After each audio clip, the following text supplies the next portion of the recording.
Bonjour à tous et bienvenue dans cet épisode où on va parler du stockage de l'énergie. En fait, on va parler plus précisément du stockage de l'énergie sous forme mécanique et introduire des notions clés pour comprendre le stockage. Il faut bien commencer quelque part notre petit voyage à travers le monde étrange et merveilleux du stockage de l'énergie. On ne va donc pas parler des batteries ou de l'hydrogène par exemple qui seront traités dans d'autres vidéos. Donc c'est parti pour le stockage d'énergie sous forme mécanique.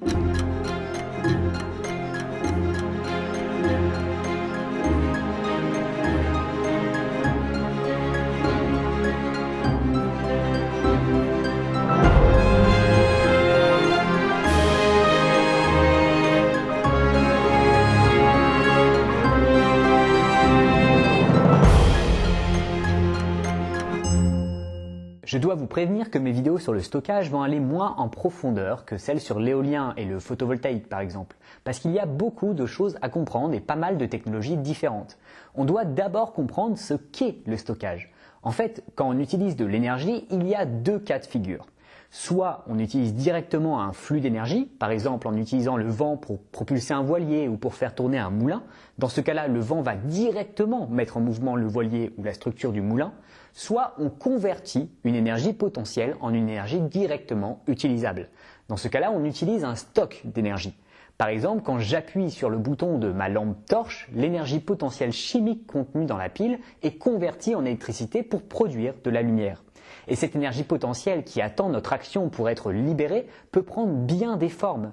Bûches de bois, essence dans notre réservoir de voiture, piles ou eau bloquée derrière un barrage hydroélectrique au milieu des Alpes.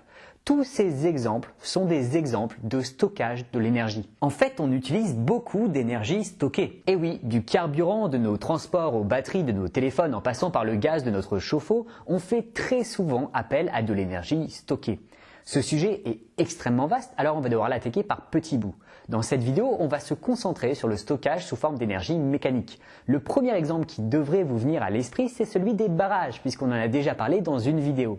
Un barrage hydroélectrique permet de stocker de l'eau pour produire de l'électricité quand on en a besoin. Mais en plus, c'est aussi un moyen, parfois, de stocker un surplus de production électrique. Ah oui, on en avait déjà parlé. Certains barrages peuvent être utilisés dans les deux sens. Oui, c'est exactement ça. C'est ce qu'on appelle les systèmes de transfert d'énergie par pompage, ou STEP. Un mot que je vais pas mal utiliser dans ce script. Une STEP, c'est ça. Il nous faut donc deux bassins à différentes altitudes.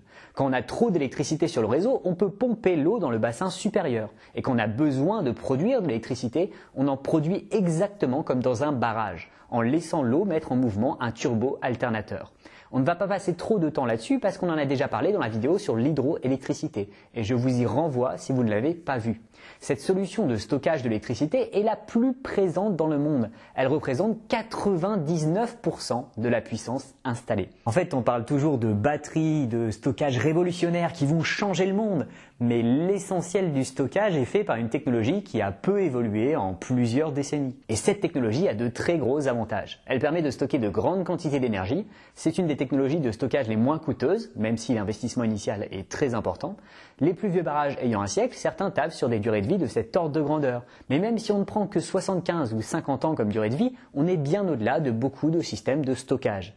Les STEP peuvent réagir relativement rapidement, en quelques minutes, et ont un bon rendement, entre 70 et 85%. On récupère donc entre 70 et 85% de l'électricité utilisée pour stocker de l'eau. Mais quels sont les défauts de ce type de stockage ? Il faut avoir la possibilité d'en construire. En gros, avoir deux bassins avec une différence de relief significative. Il faut aussi être capable de faire un gros investissement à long terme, ce qui semble de plus en plus difficile dans une économie libéralisée où le court terme s'impose.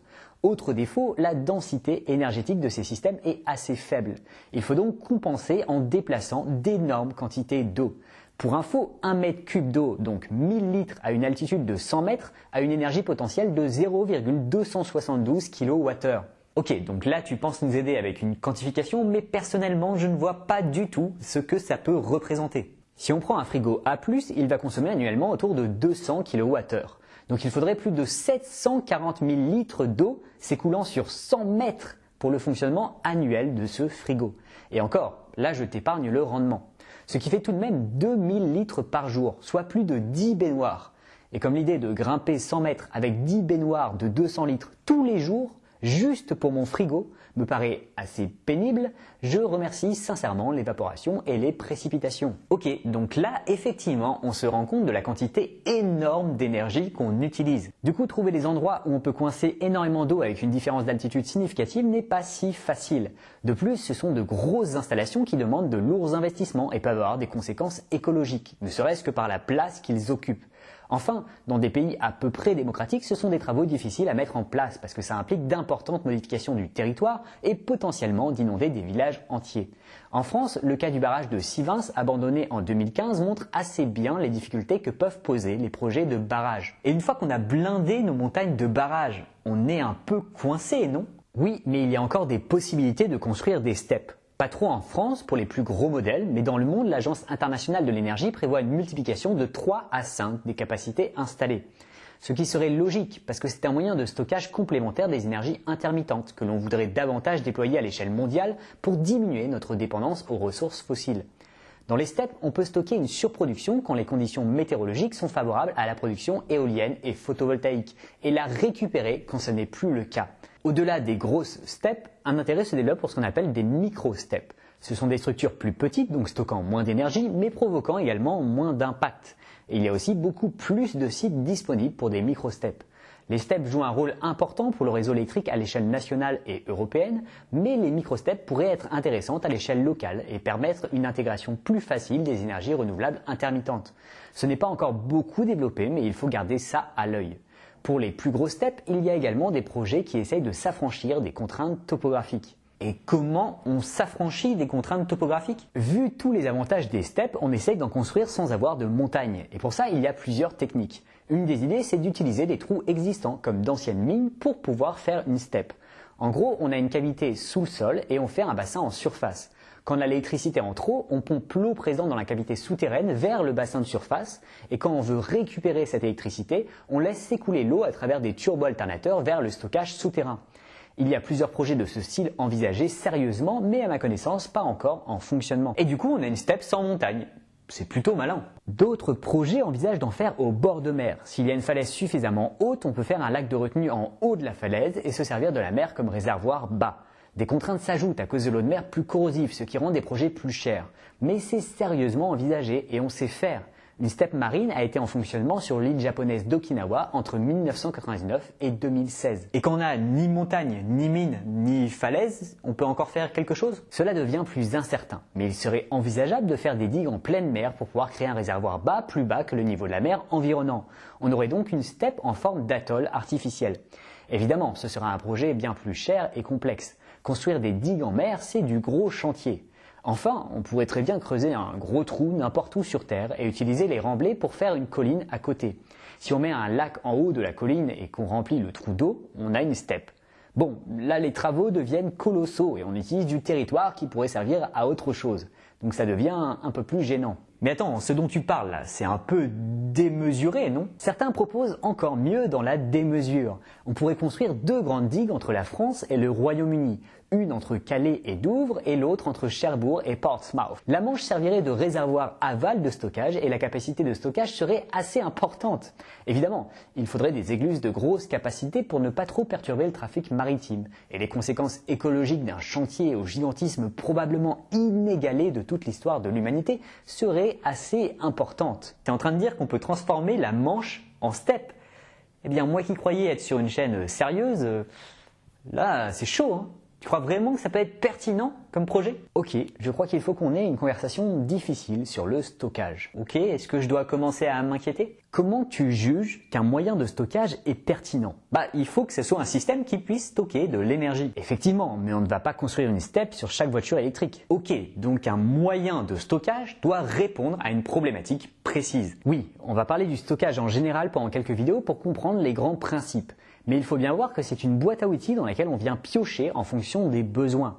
D'ailleurs, suivant les paris sur l'évolution technique et économique de certaines technologies, tout le monde n'utilise pas cette boîte à outils de la même manière dans sa façon de concevoir le futur ou dans les scénarios de transition écologique qui sont imaginés. Bref, une fois qu'on a une idée de ce qu'on veut faire, quel autre paramètre te semble pertinent? Bon, je suppose qu'on va avoir besoin d'un taux de retour énergétique, vu que c'est le truc avec lequel tu nous rabats les oreilles dans chaque vidéo. Vu que la physique est cruelle, il y a toujours des pertes dans les transformations. Perte de chaleur, frottement, fuite, etc. Du coup, on récupère toujours moins d'énergie en sortie d'un stockage qu'en entrée. Le taux de retour énergétique, c'est l'énergie qu'on récupère divisée par celle qu'on a dépensée. Donc si on voulait calculer un taux de retour énergétique d'un moyen de stockage, on aurait toujours moins de 1 à cause des pertes. Un stockage n'est pas là pour fournir de l'énergie à nos sociétés, mais pour la stocker parce qu'on se trouve dans des situations où un stockage est nécessaire. On peut cependant trouver un concept qui se rapproche du taux de retour énergétique. On peut se demander quelle quantité d'énergie un système va être capable de stocker par rapport à l'énergie totale qu'il va demander sur toute sa durée de vie. Et dans ce cas-là, les steppes s'en sortent extrêmement bien par rapport à d'autres systèmes. Elles pourront stocker plusieurs centaines de fois l'énergie nécessaire à les construire et les entretenir. Mais le taux de retour énergétique peut quand même avoir une importance. Sauf que tu viens de dire que ça ne servait à rien pour évaluer un moyen de stockage seul. Oui, mais quand on regarde les moyens de production d'électricité qui nécessitent des moyens de stockage, comme les éoliennes ou le photovoltaïque, il faudrait regarder le taux de retour énergétique du moyen de production et des moyens de stockage associés. Évidemment, ajouter un stockage va faire baisser le taux de retour énergétique par rapport aux moyens de production seuls. Mais ce n'est pas la seule variable importante. Mais il y a aussi les impacts environnementaux de ces moyens de stockage. Ce n'est pas toujours bien pris en compte, mais c'est aussi une question qu'on se posera en regardant les différentes possibilités. En plus des impacts environnementaux, il faudra se demander si des contraintes matérielles empêchent le déploiement à grande échelle. Et le rendement, on devra bien en parler. Effectivement, le rendement est un aspect important, vu qu'on va éviter de perdre de grandes quantités d'énergie en faisant appel au stockage. Et bien sûr, il y a le prix. Le prix, c'est sans doute l'aspect le plus important d'un système de stockage. C'est ce qui fait une bonne partie de l'arbitrage au moment de choisir entre des alternatives.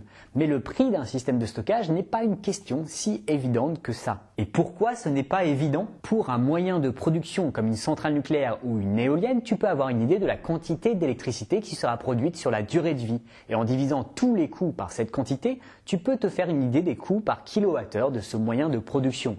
C'est un exercice complexe, mais le principe est relativement simple. Et c'est ce qui nous intéresse, puisqu'à la fin, c'est ce qu'on paye sur notre facture, les kilowattheures consommés. On peut faire la même chose pour les moyens de stockage. On prend une step, on regarde ce qu'elle produit en électricité sur toute la vie, on regarde tous les coûts, on divise tous les coûts par toute l'électricité produite, on a un coût par kilowattheure. C'est exactement la même chose. Je ne vois pas où est le souci. Ok, prenons un petit cas complètement imaginaire. Une step d'une puissance d'1 kW qui peut produire 1 kWh d'électricité en vidant entièrement son réservoir. Et pour rappel, la puissance, c'est la quantité d'énergie par unité de temps. Réussir à ouvrir un pot de confiture est un problème de puissance, alors que courir le marathon est un problème d'énergie. Une fois son réservoir plein, ma step imaginaire peut fournir une puissance d'1 kW pendant 1 heure. Cette step que j'ai installée dans mon jardin imaginaire m'a coûté 300 €. Tu en déduis quoi? Que tu payes 300 € pour 1 kWh. Je crois que tu as fait la plus mauvaise affaire du siècle. C'est complètement con ton truc. Sachant qu'un Français paye le kilowattheure autour de 15 centimes d'euros, ça me revient effectivement très cher.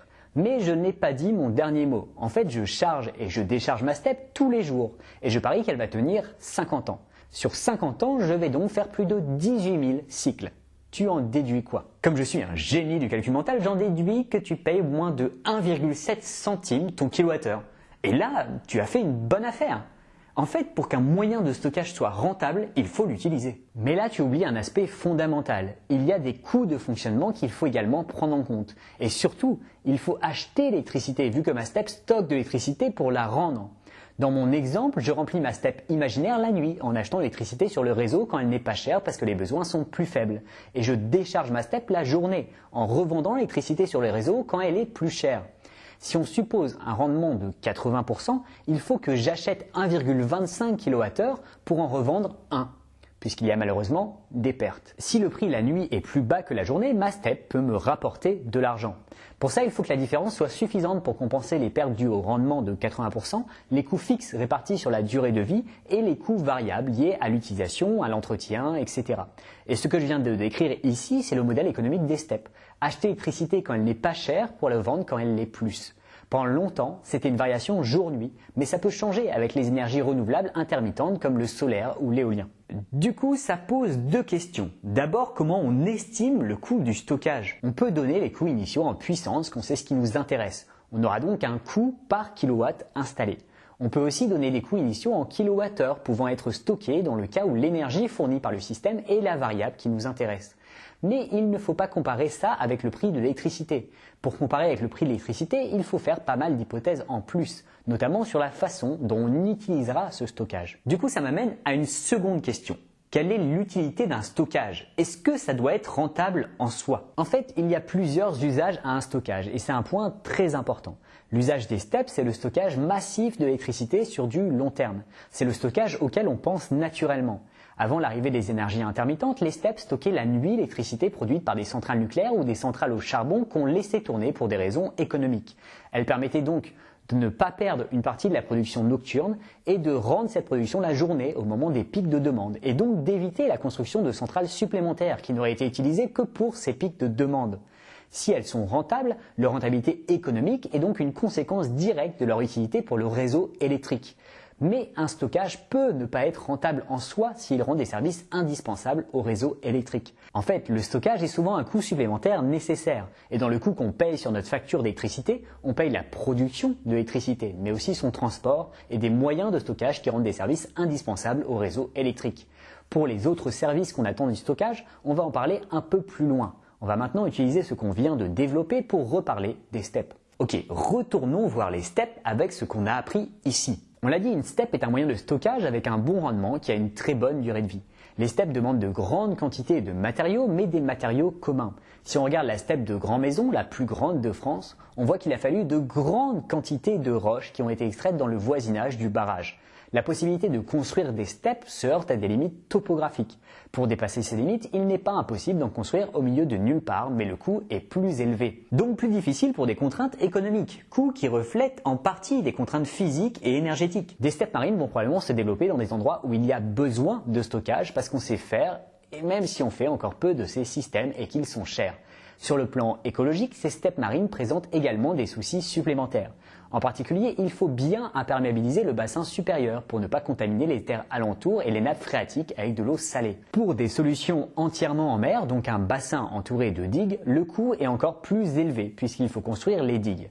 Mais le coût augmente avec la taille de la digue, donc proportionnellement au rayon du réservoir, alors que la capacité de stockage augmente proportionnellement à la surface, donc avec le carré du rayon du réservoir.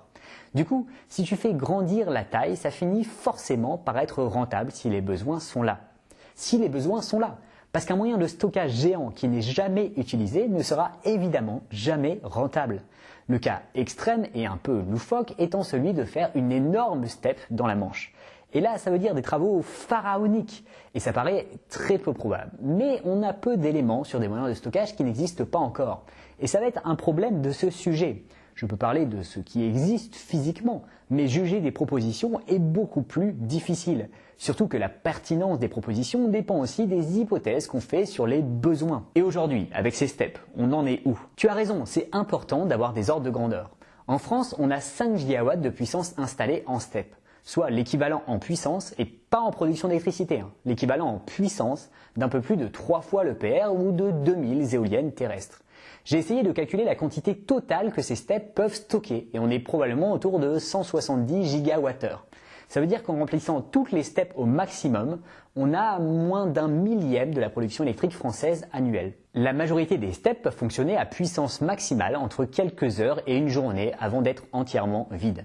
L'exception est le barrage de Bissorte en Savoie qui pourrait fonctionner à pleine puissance pendant presque une semaine pour vider entièrement son réservoir de 39 milliards de litres d'eau. Une fois qu'on sait ça, je peux glisser un mot sur les micro-steppes. En France, une étude a estimé le potentiel à 33 gigawattheures. On voit donc que ce n'est pas ridicule, même devant les 170 gigawattheures des grosses steppes. Ok, c'est cool d'avoir la puissance et les réserves, mais ça me donne aucune idée de l'importance de ces structures pour la production électrique française. Ces steppes fournissent 6 à 7 TWh annuellement sur environ 530 TWh de la production électrique française. On a donc un peu plus de 1% d'électricité en France qui passe par ce système de stockage. Et évidemment, elles consomment davantage d'électricité qu'elles n'en fournissent. on voit qu'une faible part de l'électricité produite en France est passée par un stockage. C'est un rappel qu'il est difficile de stocker l'électricité même avec le meilleur moyen de stockage qu'on ait à notre disposition pour la stocker massivement. Il est bien plus facile de stocker l'énergie avant sa conversion en électricité, que ce soit sous forme d'uranium, de charbon, de gaz naturel ou d'eau bloquée par nos barrages. Et à part les steppes, est-ce qu'il y a d'autres moyens de stockage sous forme d'énergie mécanique ? Oui, il y en a d'autres et y jeter un coup d'œil va permettre de mieux comprendre les enjeux du stockage. On va donc se pencher sur les volants d'inertie. Le principe est assez simple, ce sont de grosses roues ou cylindres qui tournent très vite autour d'un axe. Et en quoi ça stocke de l'énergie ? L'énergie est stockée sous forme cinétique. C'est l'énergie que possède un corps du fait de son mouvement. Cette énergie se calcule avec une formule assez simple utilisant le carré de la vitesse. Si on prend une voiture d'une tonne à 130 km/h, elle a une énergie cinétique d'environ 0,18 kWh. Et on a dit qu'un frigo A+, consomme annuellement autour de 200 kWh. Du coup, il faut 1100 voitures d'une tonne à 130 km/h pour avoir autant d'énergie sous forme cinétique qu'il n'en faut sous forme électrique pour l'alimentation annuelle d'un frigo A+. Ok pour cette comparaison étrange. Et les volants d'inertie, du coup ? Dans les applications pour le stockage de l'énergie, les volants d'inertie sont le plus souvent de lourds cylindres qui peuvent tourner autour d'un axe. Pour limiter les frottements et donc les pertes, on fait le vide dans l'enceinte dans laquelle se trouve le cylindre. Le volant d'inertie ressemble donc de l'extérieur à un grand et lourd cylindre en acier qui est le plus souvent enterré sur la majorité de sa hauteur. Quand on veut stocker de l'électricité, on utilise un alternateur qui met en rotation le volant d'inertie. Des volants d'inertie qui sont utilisés aujourd'hui peuvent monter jusqu'à 50 000 tours par minute. Cette énergie cinétique peut ensuite être récupérée sous forme d'électricité quand on en a besoin en utilisant l'alternateur dans l'autre sens. Mais attends, un volant d'inertie ne peut pas rester éternellement en mouvement, si ? Non, il perd de l'énergie. Suivant les technologies, il va s'arrêter au bout de quelques heures ou de quelques jours. Mais c'est évidemment pas fait pour stocker sur une longue durée. Ce qui est une limite à garder à l'esprit et une différence avec les steppes. Un volant d'inertie en rotation perd constamment un peu d'énergie. Il faut donc compenser les pertes si on veut le garder à vitesse de rotation constante. En plus, les volants d'inertie ont une faible densité énergétique. Il faudrait donc beaucoup de volants ou de très gros volants pour stocker massivement de l'énergie. Ce qui explique pourquoi on ne les utilise pas pour ça. Mais pourquoi tu nous en parles si ça ne sert à rien ? Ce n'est pas ce que j'ai dit. C'est juste que les volants d'inertie ne sont pas utilisés pour stocker massivement de l'énergie sur de longues périodes. Mais les volants d'inertie ont d'autres gros avantages. Ils sont capables de répondre extrêmement rapidement en déployant une grande puissance, même si c'est pour une faible durée. Un volant d'inertie se décharge au maximum de sa puissance dans des temps compris en général entre 15 et 30 minutes. Et quelle utilité pour des formes de stockage puissantes et réactives ? Des systèmes de stockage puissants à réponse très rapide sont importants pour la stabilité du réseau électrique, par exemple pour stabiliser la fréquence ou pour lisser des variations rapides de moyens de production intermittents comme l'éolien ou le solaire.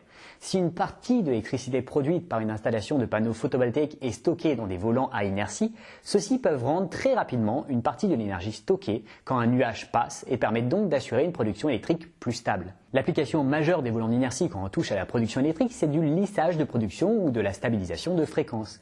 Et ce sont de vraies problématiques que posent les moyens de production intermittents, en plus de la question du stockage à long terme. Des améliorations au niveau des volants d'inertie ont donc leur importance pour le déploiement de moyens de production intermittents. Et là, vous savez peut-être où je veux en venir. Je dois faire un petit encart parce que vous avez été très nombreux à m'envoyer la vidéo d'André Genesso dans laquelle il parle de son idée de volant d'inertie en béton. Ici, je ne peux juger que des promesses, parce que même quelques années après, le produit est encore en développement. Si on suppose que ce produit finira par être à la hauteur des promesses, et si on juge que les coûts donnés sont réalistes, ce qui fait quand même deux hypothèses fortes que je suis incapable de vérifier, cette innovation peut être très intéressante pour les volants d'inertie. Est-ce qu'il y aurait des raisons de douter de ces hypothèses ? Le béton est un matériau très mal adapté aux importantes contraintes mécaniques d'un volant d'inertie. Il faut donc rester sceptique. Après, il suffirait d'avoir un prototype fonctionnel pour être convaincant, mais ça fait déjà 3 ans que la vidéo a été enregistrée et le site associé n'a encore que des promesses. Pour les coûts, ils ne viennent pas nécessairement des matériaux utilisés, mais de la complexité de créer une masse extrêmement bien équilibrée, une enceinte sous vide et des roulements pour limiter les frottements. Un volant d'inertie est un objet technique complexe et la moindre erreur à sa fabrication peut entraîner sa destruction à l'usage. Si on inclut les coûts d'installation et d'entretien, j'ai du mal à croire que remplacer le volant d'inertie en acier par un volant en béton entouré d'acier divise par 10 le coût. Là encore, je ne demande qu'à être convaincu par le produit promis. Mais en attendant, je reste sceptique. Mais si ça fonctionne, est-ce que ça va changer l'usage que l'on a des volants d'inertie? Est-ce qu'on va en mettre partout pour faire du stockage de masse? Probablement pas et pour différentes raisons. On l'a dit, les volants d'inertie ont une faible densité énergétique par rapport à des concurrents comme les batteries. Il faudrait donc énormément de volants d'inertie ou de très gros volants d'inertie pour couvrir des besoins conséquents de stockage, ce qui pose des problèmes économiques, techniques et écologiques. Ensuite, il ne faut pas oublier que c'est un moyen de stockage qui perd continuellement de l'énergie, ce qui reste un défaut majeur pour du stockage massif d'énergie. Enfin, depuis 3 ans, le coût des batteries a considérablement diminué et elles continuent de s'améliorer très vite. Il va donc être très difficile de leur faire concurrence et on parlera de ça dans un autre épisode. En gros, cette invention ne résout probablement pas le problème du stockage de grandes quantités d'énergie. Oui, et de façon générale, il faut faire attention aux promesses des uns et des autres. Les inventeurs ont intérêt à exagérer un peu les inventions, même utiles, pour attirer les financements et pouvoir les développer. De notre côté, nous avons tendance à les croire facilement parce qu'on aimerait bien que tous ces problèmes trouvent des solutions. Peut-être aussi parce qu'on a une tendance culturelle à croire que la technologie résoudra tout ça naturellement. Cette innovation peut être intéressante pour la technologie des volants d'inertie si elle remplit ses promesses et peut trouver un usage dans ce que font déjà les volants d'inertie, fournir beaucoup de puissance sur un temps court. Mais il faudrait des preuves, des éléments tangibles avant de commencer à croire que ça va révolutionner le stockage massif d'énergie. Avec ce que j'ai lu sur les volants d'inertie, je juge ça peu probable, même si j'aimerais évidemment que l'avenir me donne tort, comme souvent sur les questions écologiques. Et est-ce qu'on se sert des volants d'inertie pour autre chose que du stockage d'électricité? Oui, quand il faut beaucoup de puissance d'un coup, c'est une solution de choix. Par exemple, pour des expériences liées à la fusion nucléaire, une installation, le jet, dispose de gros volants d'inertie qui sont mis en mouvement grâce à l'électricité fournie par le réseau électrique. Puis, l'énergie stockée dans les volants d'inertie est relâchée plus rapidement que le temps de charge.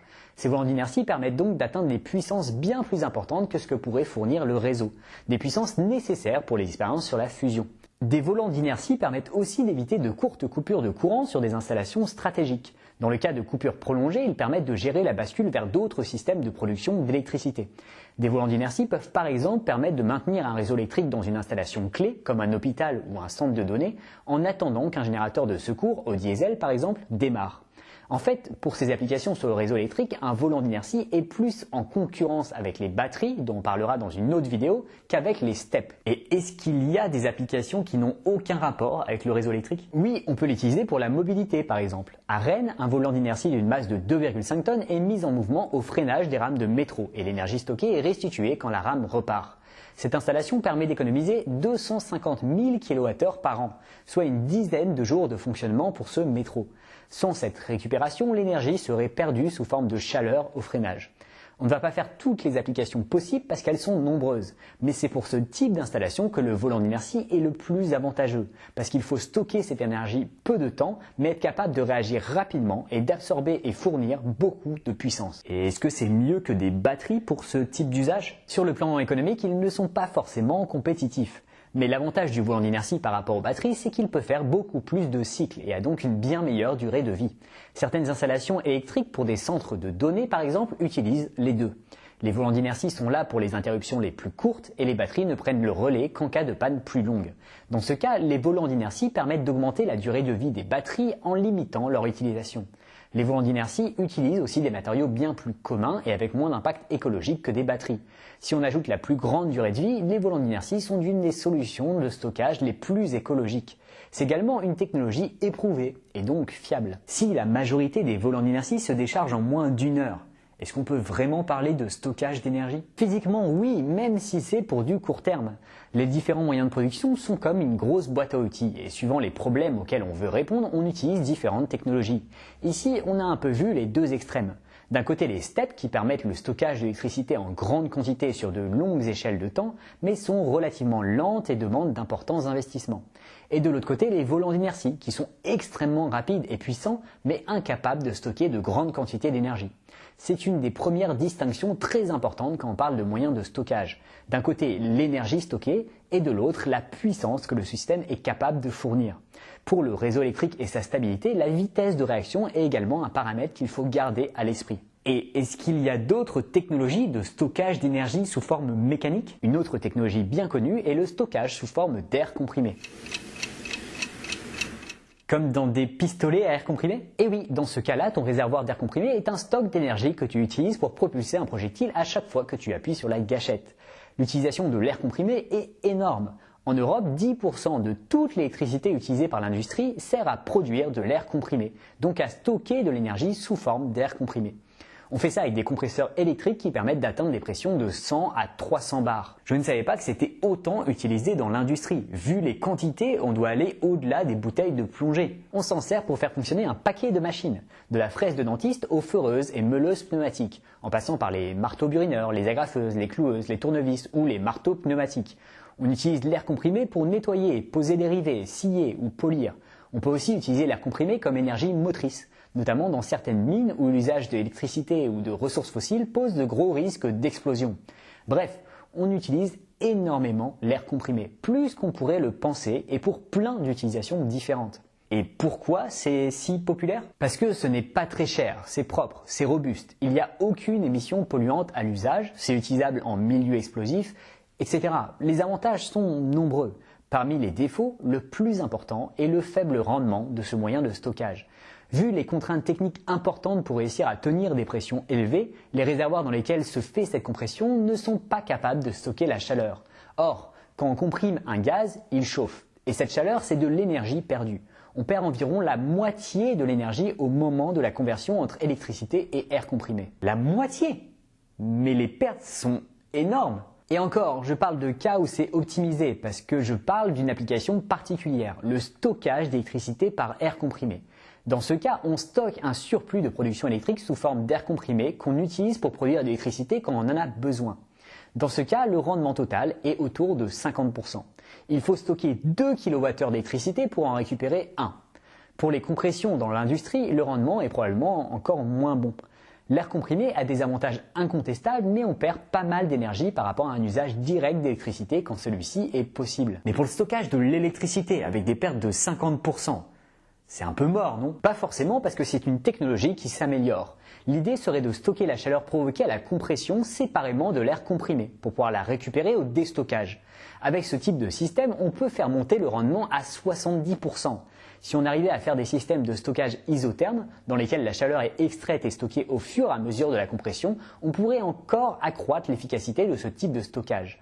La pertinence du stockage par air comprimé dépend des avancées potentielles sur le rendement. Et quelle est l'utilité de ce stockage par air comprimé? En fait, ça va beaucoup dépendre de la capacité de stockage utilisée pour l'air comprimé.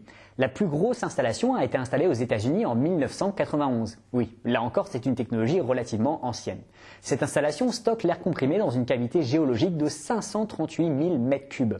Ce réservoir important permet à ce système de stockage de faire des opérations sur une échelle hebdomadaire.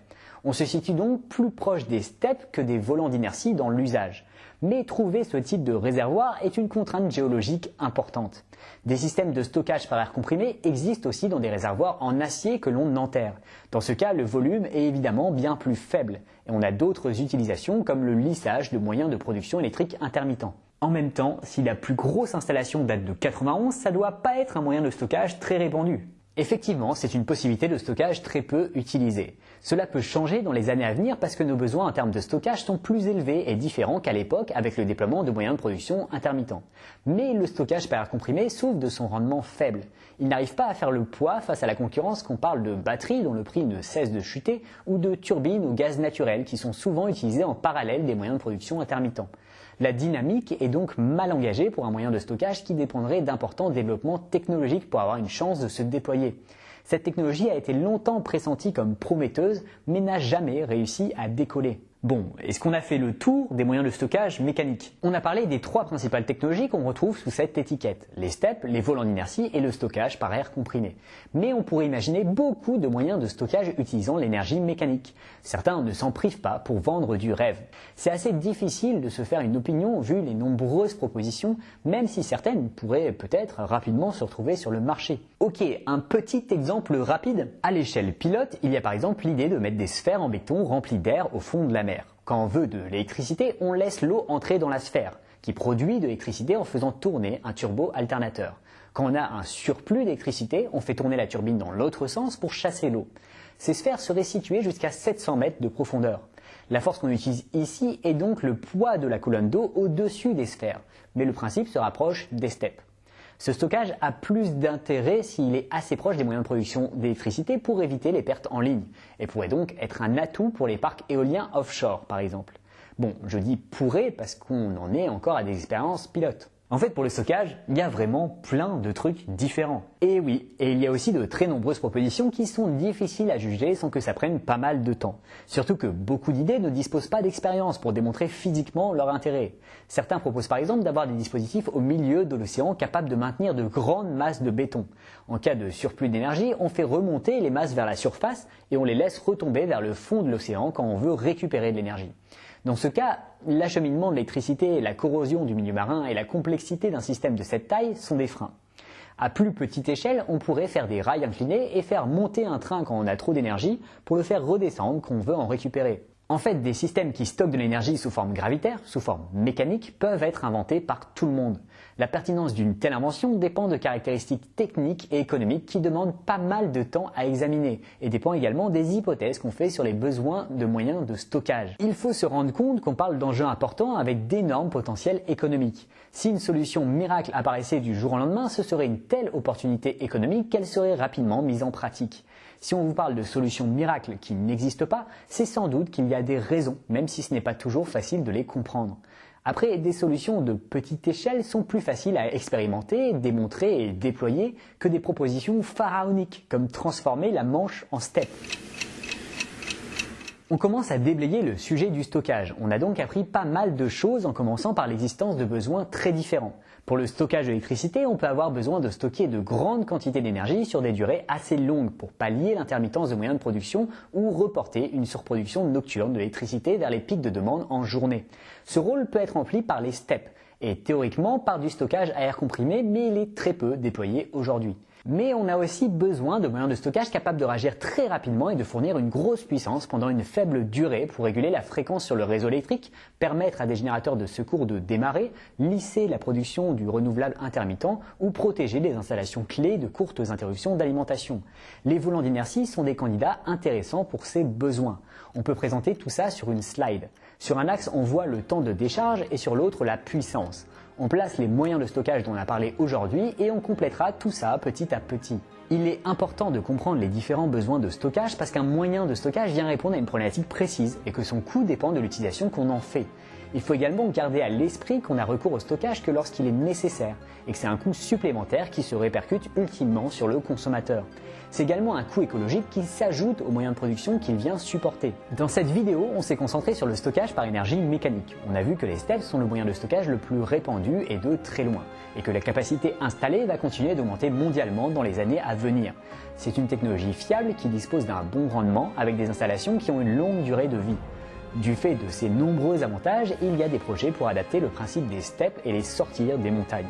Les moyens de stockage par air comprimé pourraient être intéressants, mais cette technologie n'a pas l'air de décoller. Sans développement technologique qui améliorerait le rendement, celui-ci reste leur principal défaut. Enfin, on a parlé des volants d'inertie qui sont utilisés pour certaines applications très précises, mais qui ne constituent pas un moyen de stocker massivement l'énergie. Merci à tous d'avoir regardé cette vidéo en entier. Si vous l'avez trouvée cool, vous pouvez la partager autour de vous puisqu'il y a souvent beaucoup de questions autour du stockage. Vous l'aurez compris, le stockage est un sujet compliqué. Je remercie tous ceux qui m'ont aidé à produire ce script en m'apportant leurs conseils et connaissances sur ce sujet technique. J'ai l'impression qu'on n'a pas beaucoup de notions sur ces questions, alors je ratisse large.